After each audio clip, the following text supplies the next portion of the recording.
Hi, இன்னைக்கு நெய் காய்ச்சறது எப்படின்னு சொல்கிறேன்.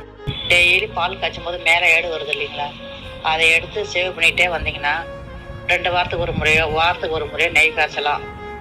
முதல்ல அந்த நெய்யை எடுத்து ஒரு அரை டம்ளர் தண்ணி ஊற்றி மிக்சியில் போடுங்க. நல்லா திரண்டு வரும். மிக்சியில் ட்ரிப் அடிங்க, அரைச்சிடாதீங்க.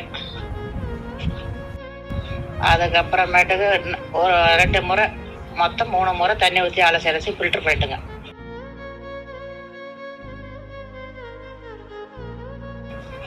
ஃபில்டர் பண்ணிட்டு அதை ஒரு வானல்ல சூடு பண்ணுங்க.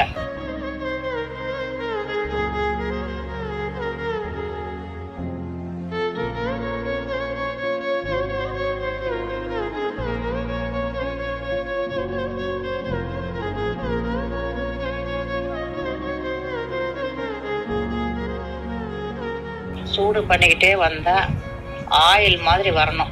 ஆயில் மாதிரி வரும்போது கொஞ்சம் முருங்கைக்கீரை, கொஞ்சம் கறிவேப்பிலை, ஒரு கல் உப்பு 3த்தையும் சேர்த்து போட்டிங்கன்னா நல்லா சலசலப்பு அடங்கின அப்புறம் ஆஃப் பண்ணிவிடுங்க. ஆஃப் பண்ணிட்டீங்கன்னா நல்லா வாசனையான நெய் தயாராகிடும். அதுக்கப்புறம் ஃபில்டர் பண்ணி நீங்கள் ஒரு பாட்டிலில் ஊற்றிக்கோங்க.